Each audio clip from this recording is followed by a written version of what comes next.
Hi, this is Win Claybaugh. Welcome to my Best of Masters weekly audio blog for AmericanSalon.com. Next up is one of my favorite clips from the last 20 years of inspiring interviews from Masters Audio Club. Let me tell you what rich is. Sit down. Here's what rich is. Son, we're happy and very healthy. That's rich. We could have all the money in the world, all the houses in the world, all the cars in the world, and be unhappy or be unhealthy, and we're not rich. We're very, very poor. Son, rich is being very happy in your life and very healthy, regardless of the amount of money you have. That's the richness in life. And can I share a story with your listeners? Please, absolutely. Maybe 20 years ago, a long time ago, but not that long. J. Paul Getty was the richest man in the world. And before he died, there was an interview with him. And the lady had asked him who was interviewing him, Mr. Getty, you're one of the most powerful people in the world.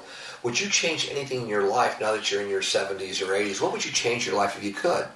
And in one of these rare interviews, he looked at her and said, I am the richest. I am the most powerful man on the planet today.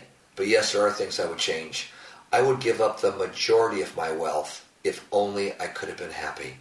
He says, I've been married 7 times. None of them were good. One of my grandsons cut off his ear, sent it away for ransom. He says, I've been very, very unhappy in my life. And the majority would go towards happiness. But I'm too old now and just too cranky and it's just too late for me. I wish that question would have been asked of me many years ago, but only if I knew what I know today. But wisdom has taught me that. The years haven't. Wow, that's powerful.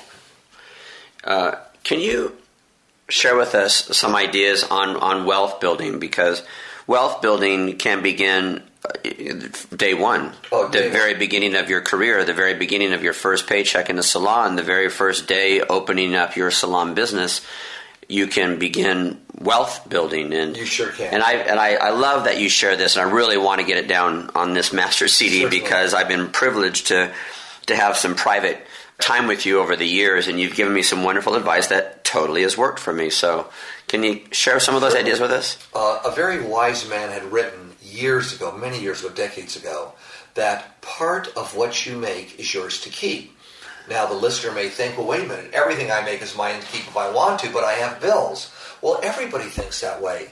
What you should do is this. When you get a paycheck or you find $1 or someone gives you money, pay yourself first. Here's what that means. Take 10% off the top after taxes. Make sure it's after your taxes have been paid or taken out of your check. Take 10% of the net. And for right now, just for right now, stick it in a bank account. Even if it only pays 1% interest, who cares? Put it in a bank account. Now, if you make 10, 20% more, still take 10% out and put it in a bank account. Believe me, your bills will still get paid. But by paying yourself first, before you pay off any of your bills, it's rewarding yourself for doing a good job. Now, you may say, but wait a minute, I barely make it from month to month, from week to week on my paychecks.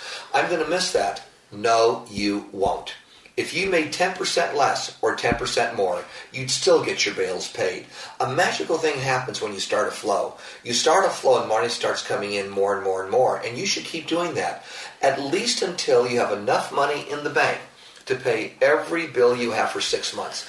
Everything from your mortgage to your rent, your car payments, your insurance payments, your food, your gasoline, even the movie theater tickets or the videos that you rent. Everything for 6 months. So if anything ever happened to you, you know for 6 months you pay every single bill and regroup.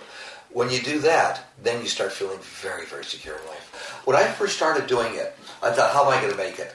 All of a sudden, money came in where you never imagined money would come in. True story. Shortly after I started doing this many, many years ago, when I first started doing it, I walked down the street and I found a $5 bill. I took 50 cents out and saved it, put in the bank account. No, really, I did. Good for you. There. And then several years later, I just stopped doing it. And I was in debt up to my eyeballs. And as you make more money, you spend more money. A lot of your listeners, I'm sure, realize, well, gosh, 10 years ago, I didn't make as much as I made today. But yeah, I'm spending it all when I make it anyways. Right. Pay yourself first. A phenomenon will happen. A stream will start flowing. You'll start making more money, and you can see more of it, and you can see more of your rewards. And that gets you on to financial freedom.